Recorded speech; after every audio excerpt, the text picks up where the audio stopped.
بغیر مالک کی اجازت کے آپ اللہ کا گھر نہیں بنا سکتے۔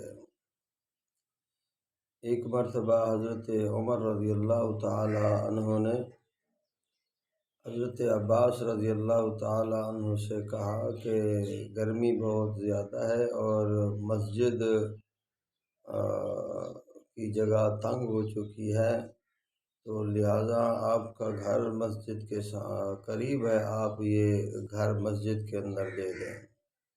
تو حضرت عباس رضی اللہ تعالی عنہ نے فرمایا کہ میں نہیں دینا چاہتا۔ تو حضرت عمر رضی اللہ تعالی عنہ نے کہا کہ آپ پیسے لے لیں، بیچ دیں یا ہبہ کر دیں۔ تو حضرت عباس رضی اللہ تعالی عنہ نے فرمایا نہ میں ہبہ کرنا چاہتا ہوں نہ میں بیچنا چاہتا ہوں۔ تو حضرت عمر رضی اللہ تعالی عنہ نے فرمایا آئیے ہم فیصلہ کرواتے ہیں۔ تو حضرت ابی بن کعب رضی اللہ تعالی عنہ کے پاس چلے گئے۔ یہ وہ صحابی رسول ہیں جن کو رسول اللہ صلی اللہ علیہ وآلہ وسلم فرمایا کرتے تھے کہ ابی بن کعب رضی اللہ تعالیٰ عنہ کو کہ آپ قرآن سنائیں۔ تو حضرت ابی بن کعب رضی اللہ تعالیٰ عنہ عرض کرتے ہیں کیا اللہ نے میرا نام لے کر فرمایا ہے؟ تو فرمایا ہاں، اللہ نے آپ کا نام لے کر فرمایا ہے، آپ مجھے قرآن پاک کی تلاوت سنائیں۔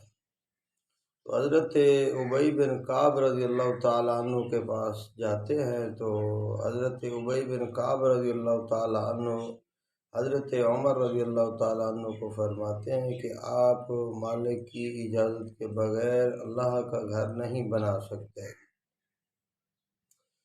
مالک اگر خوشی سے وہ اپنی زمین کا ٹکڑا دے دے یا بیچ دے تو اور بات ہے، ورنہ اس طرح آپ نہیں بنا سکتے۔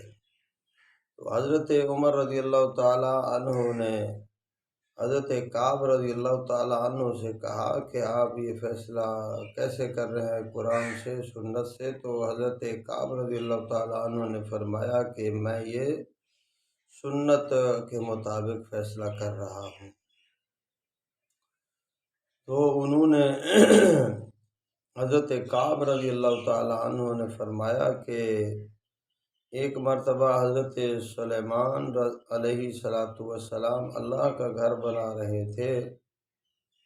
تو اللہ کے گھر بنانے سے پہلے جب انہوں نے کام شروع کیا تو کوئی جانور ذبح کیے، بلکہ ایک روایت کے مطابق کہ 27,000 جانور اللہ کے نبی حضرت سلیمان علیہ السلام نے ذبح کیے، اور جہاں تک پہنچ سکتے تھے وہاں تک پہنچایا، غربا، مساکین، یتیم لوگوں کے پاس کہ اللہ کا گھر میں بنا رہا ہوں اس خوشی کے اندر۔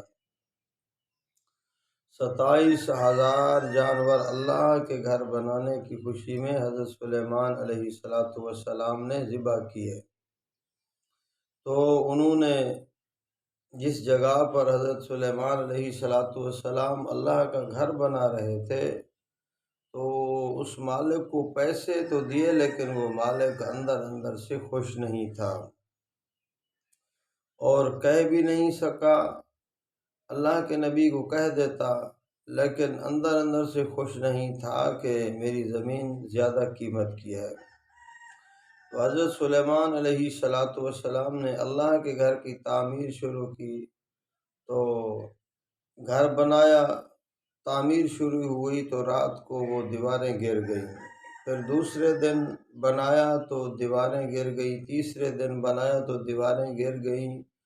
تو عرض کرنے لگے یا الہ العالمین، کیا وجہ ہے میں آپ کا گھر بنا رہا ہوں اور وہ گر جاتا ہے؟ تو اللہ نے فرمایا حضرت سلیمان علیہ السلام کو کہ آپ جس زمین پر اللہ کا گھر بنا رہے ہیں اس مالک کو راضی کریں۔ تو حضرت سلیمان علیہ السلام نے اس مالک کو بلایا اور فرمایا آپ کو قیمت اچھی لگتی ہے یا زمین؟ وہ کہنے لگا زمین اچھی لگتی ہے۔ تو فرمایا کتنا آپ کو معاوضہ دیا جائے؟ اس کو منہ مانگا معاوضہ دیا گیا، تو پھر اللہ کا گھر بنایا اور اللہ کے گھر کی دیواریں پھر نہیں گری، اللہ کے گھر کو تعمیر کیا اور اس مالک کو راضی کیا۔ تو حضرت عمر رضی اللہ تعالیٰ عنہ کو حضرت کعب رضی اللہ تعالیٰ عنہ نے جب یہ واقعہ سنایا تو حضرت عمر رضی اللہ تعالیٰ عنہ کہنے لگے میں اس بات پر راضی ہوں جو اللہ اور اللہ کے رسول کا فیصلہ ہو، لہٰذا وہ مسجد بنانے کے لیے تیار نہیں ہوئے۔ تو جب حضرت عمر رضی اللہ تعالیٰ عنہ نے یہ بات کہی تو حضرت عباس رضی اللہ تعالیٰ عنہ کہنے لگے کہ بس میں یہ دیکھنا چاہتا تھا کہ عمر کی حکومت ہے، عمر کا دور ہے، عمر جو ہے نا وہ کیا کرتے ہیں۔ تو حضرت عمر رضی اللہ تعالیٰ عنہ تو قرآن اور سنت کے مطابق فیصلے کر رہے ہیں، تو لہٰذا میں بھی اللہ کے نام پر قربان، میری جگہ میرا گھر بھی اللہ کے نام پر قربان، میں یہ گھر دینا چاہتا ہوں، آپ مسجد نبوی کی توسیع کر دیں مسجد کی توسیع کر دیں۔ تو میرے بھائیوں، اگر ہم اللہ کا گھر بھی بنا رہے ہیں تو کسی جگہ پہ ہم قبضہ کر کے اللہ کا گھر نہیں بنا سکتے جب تک ہم اس مالک کو، اس جگہ والے کو، رقبے والے کو راضی نہیں کریں گے، چاہے اللہ کا گھر بھی ہم کیوں نہ بنا رہے ہوں۔